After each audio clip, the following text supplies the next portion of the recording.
Olá, meu nome é Tamires, eu sou uma estudante de história apaixonada por leitura e eu leio muito livros de romances de época. Eu já falei aqui sobre, eu já fiz uma resenha, na verdade, sobre um livro que chamava Um Estranho nos Meus Braços e hoje eu resolvi fazer a resenha do livro que foi o meu primeiro livro, o primeiro livro que eu arrisquei a ler de romance de época, porque até então eu nunca tinha lido nenhum. E aí eu me apaixonei por ele, foi graças a ele que eu li tantos livros de época, eu tenho um monte aqui em casa, fora os que eu ouço por audiobook, eu sou apaixonada. E assim, eu vejo muita gente falando, quando fala de livros de época, de Orgulho e Preconceito, né? Pois esse daqui que foi o meu primeiro. E eu amei, eu me apaixonei de cara pelos personagens principais, me cativaram muito. A leitura da Tesa é maravilhosa, ela escreve vários livros de romance de época. Esse livro ele é uma série, ele é o volume 1 de uma série. Só que como os personagens secundários não me cativou, não me segurou, eu não senti interesse pelos personagens secundários, eu não senti interesse em continuar a série. Então eu assisti só até o volume, eu li até o volume 1, que é esse que está na minha mão. São livros, normalmente eles são livros que você pode sim ler aleatoriamente, que você pode ler sem ter uma ordem, né? Então eu não preciso saber o final deste aqui, tem que ler o volume 2, ou ao contrário, o volume para saber o volume 2 eu tenho que ler o volume 1 e assim por diante, porque eles normalmente dá para você ler sem se apegar nisso, né? Então não tive interesse em continuar o volume. Eu parei no volume 1 e sou apaixonada por esses personagens principais aqui. Gente, eu amo demais esse livro. Eu já perdi a conta de quantas vezes eu li ele, tá? E ele conta a história de um duque e da Emma. Emma era uma moça muito simples, muito humilde, filha de um vigário, em uma época que a maioria da Inglaterra era cristã, né? Ali a maioria, ali se passa entre 1700 a 1800, né? Então a maioria ali eram cristão, ela era filha de um vigário. Se naquela época já era difícil para as moças que não tinha nenhum vínculo assim religioso ou que o pai não era pastor, imagina no caso dela. Então ela sofreu muito com o pai dela. E ali o pai dela era muito rude com ela, muito bravo com ela, gostava muito das coisas certas. E em algum determinado momento ali na adolescência, ela perde a virgindade dela com também um filho de vigário também, um adolescente. E ele abandona ela depois de tirar a virgindade dela. O pai dela, né, o pastor, fica sabendo, expulsa ela de casa. Ele expulsa ela de casa. E aí ele expulsa ela de casa numa época de muito frio. E ela se vê ali sozinha, perdida, sem um futuro, porque ela achava que ela não ia conseguir mais arrumar um bom partido. E era numa época de neve, de muito frio, e ela conta no livro, né? Essa parte só conta no meio do livro.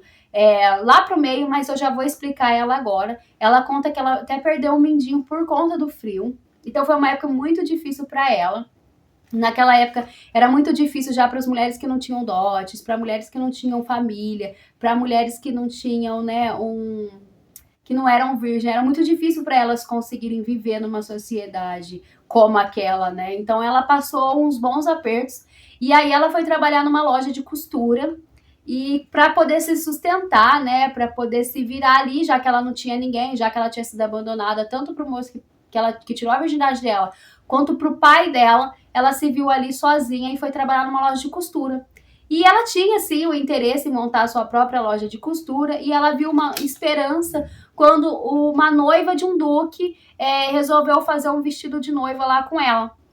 E aí, a história agora começa a se passar aí, tá? O livro começa assim, com ela fazendo vestido de noiva para uma noiva do duque, né? Só que esse casamento é cancelado. E aí ninguém, nenhum ser vivo aparece lá para apagar esse vestido e buscar. E aí ela fica sabendo, né, que onde era a casa do duque, e ela vai até a casa do duque com o vestido de noiva e ele a recebe de uma forma bem assim, porque agora a gente vai entrar na situação do duque, né? O duque, ele era um homem que veio de uma guerra há 2 anos.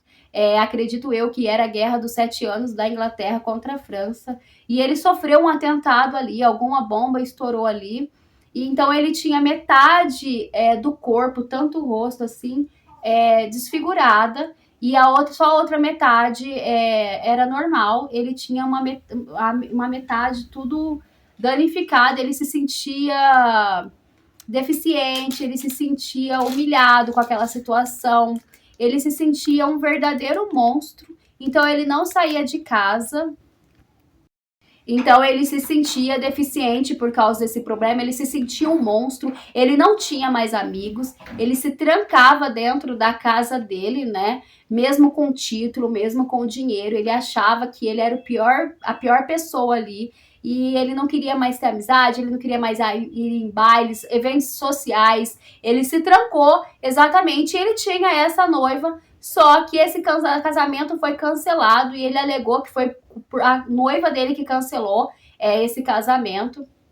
E aí, a Emma não queria saber o que tinha acontecido com o casamento, ela queria receber, afinal, ela tinha contas para pagar, ela era sozinha e ela investiu muito dinheiro naquele vestido que era todo pomposo, todo glamouroso, todo chique, e ela queria receber, né, aquele dinheiro.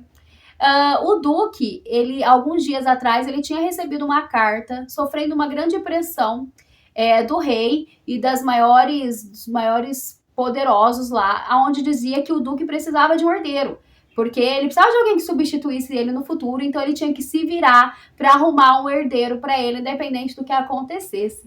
Então, quando ele viu a Emma, ali o casamento dele, né, cancelado, e a Emma ali na porta, ele viu ali uma oportunidade para ele ter um herdeiro.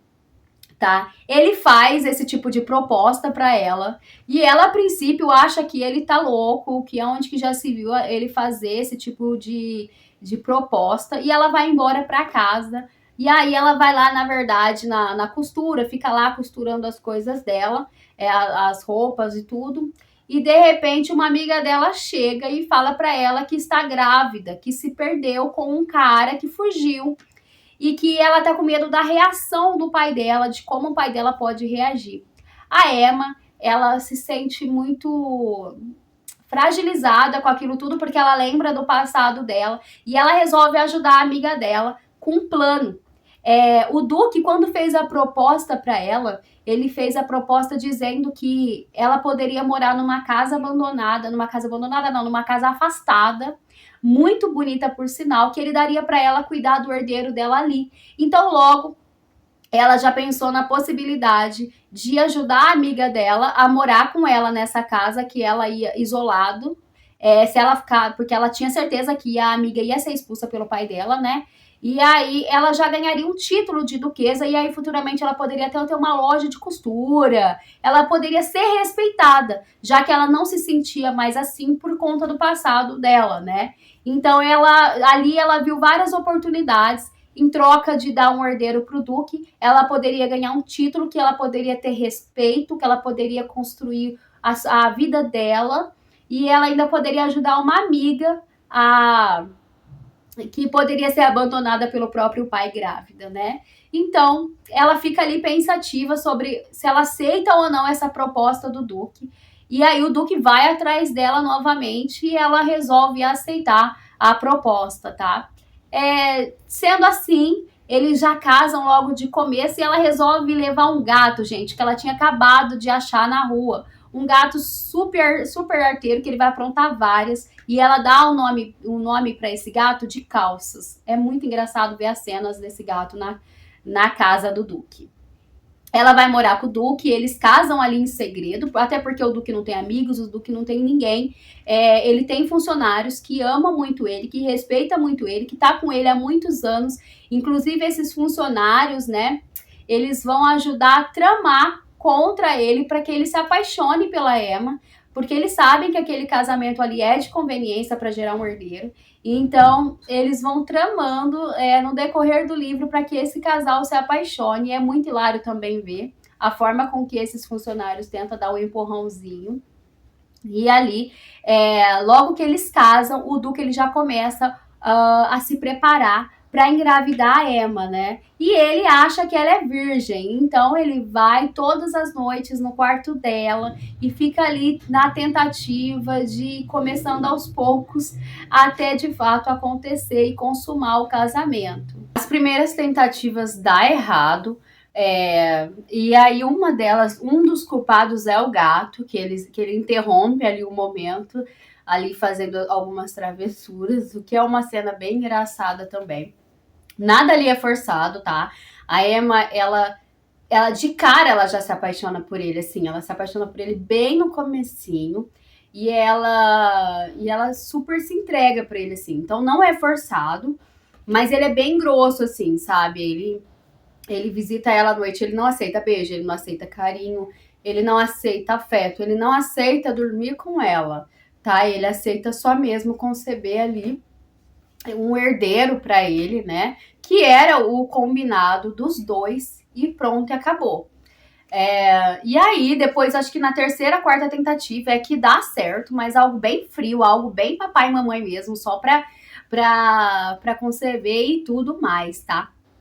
E aí, o tempo vai se passando, né? E a Emma vai se apaixonando por ele, tá? E aí ela deixa isso bem claro para ele, ela coloca ele contra a parede, ela diz o quanto ela tá se envolvendo nesse relacionamento, ela exige dele mais atenção, ela exige dele um companheirismo, uma amizade, ela exige que ele coma junto com ela, porque ele era muito recluso, ele se fechava demais e ele não aceitava uma aproximação, mas ela faz algumas exigências e algumas ele entra em acordo com ela, algumas ele aceita, né? E ele fala, não, tá bom, isso eu faço, e ele vai cedendo algumas coisas ali para ela, até que chega um dia que ela coloca de fato ele contra a parede. A gente vê que ela é uma pessoa muito decidida, ela tem muita, assim, espírito de autoridade, a gente vê que ela toma muita frente das coisas, então em alguns determinados momentos é ela que impõe para ele algumas coisas, e ele sempre na defensiva, sabe? E aí ela diz para ele, olha, eu estou apaixonada por você sim, eu já me apaixonei por alguém, e aí é nessa hora que ela conta para ele que ela não era que ela não era virgem, que ela conta para ele que ela foi abandonada pelo pai e pelo namorado e até ele fica muito bravo nesse momento porque ele já tá envolvido emocionalmente, ele só não vai confessar para ela ali, mas nesse momento ali ela fala, eu sei o que é amor, eu já gostei de alguém e eu estou gostando de você e confesse que você também me ama. E ele fica muito bravo. Aí ele fala assim pra ela, não, eu não te amo, isso é coisa da sua cabeça. Aí ela diz, eu tenho percebido que você tá demorando mais pra ir embora depois do ato, né? Aí ele fica muito bravo. Aí ele fica muito bravo porque ela começa a jogar na cara dele, sabe? Eu tenho percebido que você tá diferente, que você tá demorando mais pra ir embora do meu quarto à noite. Então, eu acho que você também gosta de mim. E aí, naquele dia, especificamente, ele resolve não aparecer no quarto dela pra ela aprender, sabe? Tipo, uma lição mesmo, porque ele tava muito bravo com ela. E aí, ela toma uma atitude, vai no quarto dele naquela noite, e ela toda sensual, falando pra ele que ela queria se entregar pra ele de fato, que ela queria se entregar a esse amor que ela tava sentindo, que ela não queria mais aquele acordo em que é só mesmo gerar um herdeiro e ele daria uma casa pra ela. É, ali, ali a gente começa a ver que o relacionamento dos dois vão passar para outro nível. Ainda não é o nível de a ponto de dar beijo, mas é um outro nível, né? E aí a gente vê que ele começa a ter relações sexuais com ela, não só para conceber um filho, mas sim por prazer de fato. Ele começa ali a sentir alguns interesses maiores por ela ali. E ali os dois começam a se entregar mais um pro outro. Ele aceita dormir com ela. Então os dois começam a dormir junto depois do ato, tal. Eles brincam durante o dia de peteca, tal, porque ele não tem amigo. Então os amigos dele são os funcionários e ela. Ele não vai para bordéis, ele não vai... Aquelas coisas clássicas da Inglaterra de 1800, sabe? Cachaça, mulher, jogos, tal. Ele não tinha isso, então ele era muito mais envolvido com as coisas de casa. E ali a gente vê que o relacionamento dele já chegou num outro patamar, tudo porque ela teve a autoridade, ela teve, assim, essa atitude de colocar ele contra a parede, mas ainda não tá do jeito que a gente gosta. Ainda não tem beijo, ainda não tem eu te amo, mas ele já, ali no caminhar, ele já deu uma boa melhorada com ela. Até que cada vez mais ela vai exigindo mais coisas dele. E aí vai entrar os nossos personagens secundários, que aí é do volume 2, que é as vizinhanças, mulheres da alta sociedade, em que ela resolve ser amiga. Então ela vai lá tomar aqueles chás da tarde de costumes e aí ela leva o marido dela com ela. Sim, ela obriga ele, aquele homem bravo, alto, porque diz, o livro fala que ele era alto, um homem alto, bravo, nervoso, bem jeitão mesmo de militar, né? Ela leva ele para tomar um chá da tarde. Ela consegue essa proeza para tomar um chá da tarde com as meninas. E aí entra as nossas personagens secundárias, como eu falei. Eu não gostei muito dessa parte, acho que tinha que ter por causa do volume 2, mas para mim eu não senti nenhum interesse nessa parte, não me segurou, não me cativou. E aí ela começa a conquistar alguns direitos com ele, sabe? E a gente percebe que ele tá se entregando cada vez mais para ela. Até que ela chega nele e diz: pronto, agora eu quero ser conhecida por todo mundo. Então eu quero que você me leve a um lugar, ou um baile, ou uma orquestra, ou um teatro. Não quero saber, eu quero que você me leva em algum lugar. E aí, para fazer a vontade dela, ele manda fazer um vestido bem longo e leva ela num teatro, né, para ela ser apresentada como a duquesa. E ali, em algum momento, ele fala: vou lá pegar a carroça, pra gente ir embora. Não lembro o nome que ele falou, mas eu tô indo lá pegar pra gente, né, a carroça pra gente poder ir embora. E aí, no momento que ele sai, a ex-noiva dele aparece, a ex-noiva que abandonou ele, a do vestido, ela aparece e começa a xingar a Emma, chamando a Emma de oportunista, falando que a Emma nunca vai ser uma duquesa, falando que a Emma se sujeita até a se relacionar com o homem na situação que o Duque se encontra, né, com metade do corpo e do rosto desfigurado, em troca de um título, mas que ela não era ninguém e que o Duque tinha levado ela ali, a Emma ali, justamente para passar ciúme nela e para envergonhar ela, já que a família dela inteira estava ali. E o Duque sabia que naquele dia, acho que era uma terça ou uma quarta-feira, toda terça ou quarta eles estavam ali naquele teatro. A Emma já colocou minhoquinhas na cabeça, porque a Emma é mulher, e a gente coloca as coisas na cabeça, né? A gente é assim, a gente já gosta de se precipitar. Ela fica chorando, ela fica estressada e ela começa a falar: não, de fato, isso é verdade. Jamais um Duque se apaixonaria por mim. O nosso combinado era mesmo só um herdeiro, ele gosta da noiva dele, tal, tal, tal. O Duque chega e pega no pulo, as duas brigando, e a Emma chorando. O Duque até faz algumas ameaças ali pra ex-noiva, dizendo que se ela fosse homem, ele batia nela. E o Duque se vira e vê que a Emma não está mais ali. Aí entra aquela cena que a Emma sai para fora do teatro na chuva, chorando, dizendo que ele não ama ela, que ele não gosta dela, que a culpa foi dela, porque foi ela que se precipitou, foi ela que se apaixonou, não era para ela se apaixonar e tudo mais. E ali a gente vê o Duque se entregando finalmente para esse amor e beijando, sim, depois de tanto tempo, o esperado chegou. E aí ele beijou ela pela primeira vez, inclusive ele amou o beijo. Ele beijou ela pela primeira vez. Desculpem o barulho. E aí ele beijou ela pela primeira vez. E ali ele se declarou todo o amor dela, falou que sim, ele chegou a gostar da noiva dele, afinal era a noiva dele. Só que foi ele que largou da noiva, porque ele escutou a noiva chamando ele de coisa pro irmão dela.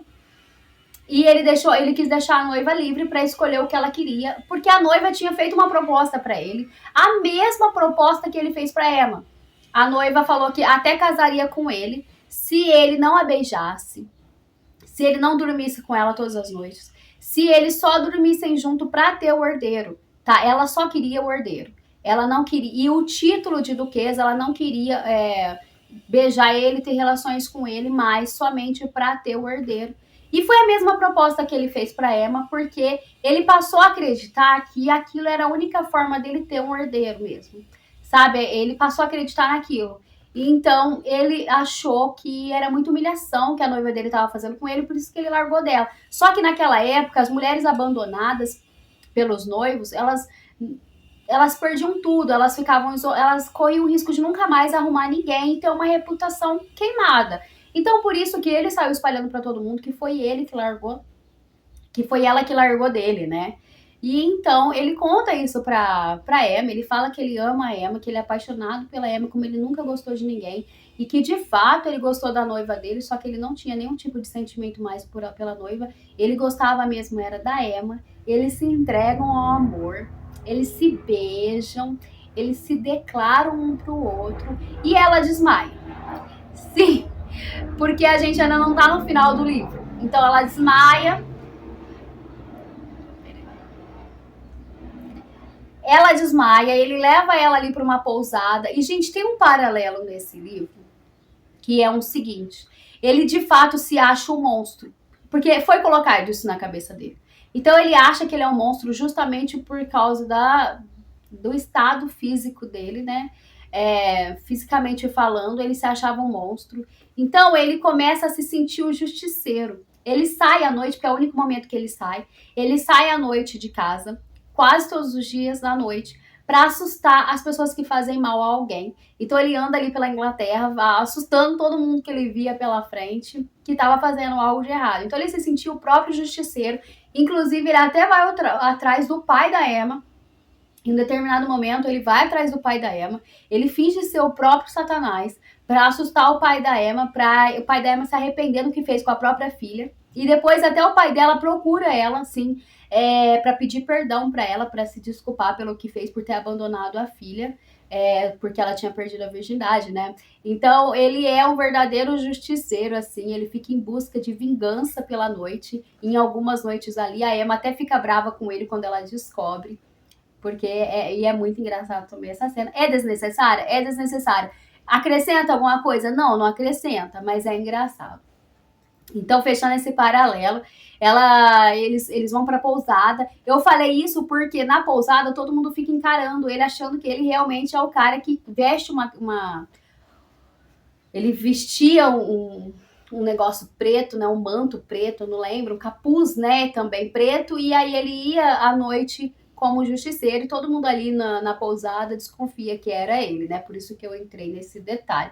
Enfim, eles chegam na casa deles. E ali eles começam a viver de fato um romance de marido e mulher, onde eles estão apaixonados um pelo outro, onde eles se amam demais, onde o amor já foi declarado ali no momento de chuva e tudo mais. E aí ele descobre que a Emma se juntou com ele, casou com ele, concordou, fez um acordo com ele, porque ela estava pensando na amiga dela em primeiro lugar. Porque ela queria ter um lugar para onde ela pudesse ir com a amiga quando a barriga da amiga dela começasse a crescer. Por que ele descobre? Porque a Emma começa a fazer pressão. Então a Emma começa a cobrar, cadê a casa? A Emma engravida, ele descobre e é exatamente por isso que ela desmaiou, porque ela estava grávida. Então ela fala, já que eu tô grávida, eu quero minha outra parte do acordo. E aí, ele todo feliz que ela tá grávida, ele todo feliz ali que ela tá apaixonada, e ela fazendo pressão para ele deixar ela ir para outra casa. E ali ele começa a desconfiar se realmente ela ama ele, ou se de fato ela só estava interessada na casa. E aí os dois começam a entrar em conflitos mesmo, em brigas. E ele descobre isso, ele descobre que ela usou de uma certa forma ele para poder ter essa casa, para poder levar a amiga grávida. E ali ele fica tão brava com ela que ele até solta uma frase de tipo assim, e não vem me dizer que eu tenho que ceder porque eu te amo, porque não tem nada a ver, não foi o nosso combinado, essa menina engravidar, você querer ajudar alguém de fora e não sei o que lá. E aí os dois entram nesse conflito porque ela não abre mão de ir morar, mesmo ela amando, e ela ama ele, ela não abre mão de morar com essa amiga grávida, porque ela não abre mão de morar com a amiga dela, porque ali ela se colocou no lugar da amiga dela, e ela não queria que a amiga dela fosse abandonada. Só que ela fica nessa de tipo, eu amo meu marido, eu amo a fase que estamos, mas eu preciso ajudar minha amiga. Então eles se encontram nessa briga mesmo dos dois, até que a amiga dela descobre que o pai não vai ficar bravo dela tá grávida de um cara que não assumiu. e o pai aceita ela mesmo grávida. E aí a gente tem o nosso casal de novo fazendo as pazes, porque afinal eles não vão ficar mais separados, porque a amiga dela grávida vai continuar morando com o pai dela. E aí nós temos o final aqui, o livro mostra umas 3 páginas sobre como foi o final da história, como que foi depois do final, na verdade, né? E aí mostra que a Emma teve um menino, e aí eles foram morar, os dois foram morar nessa casa que ia ser só da Emma.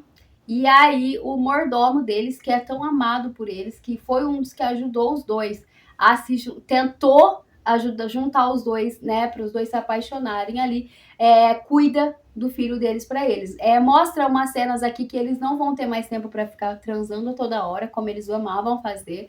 Em algumas partes do livro a gente vai ver que eles amavam se ter relações ali, e eles faziam relações em todo canto da casa, assim, eles se curtiam muito nessa área também. A gente vai ver que eles vão passar um bom perrengue por causa que eles têm um bebê que chora o tempo todo, mas que eles estão felizes, eles estão bem, é isso que importa. Então é um livro maravilhoso, é um livro apaixonante, é um livro onde a gente vê o Duque, que ele passa de um carrasco, um cara bravo, um cara estressado, a um mocinho mesmo, sabe? Ele vai cedendo aos poucos tudo para ela, ele vai aos poucos ele vai de fato se apaixonando, a gente vê ele se apaixonando por ela, a gente vê os sacrifícios que ele fazia para ela, porque até então ele se considerava um monstro digno de ser amado novamente, e a gente vê o amor dos dois fluir, e a gente fica torcendo para esse beijo acontecer, porque o beijo chega bem depois. Então a gente fica assim, beija logo, tem aquele momento de carinho logo, diz que ama ela.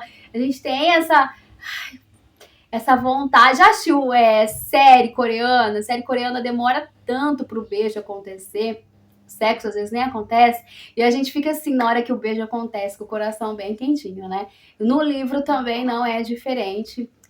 A gente fica nessa expectativa também de acontecer. E quando acontece, a gente suspira, como o amor é lindo, né?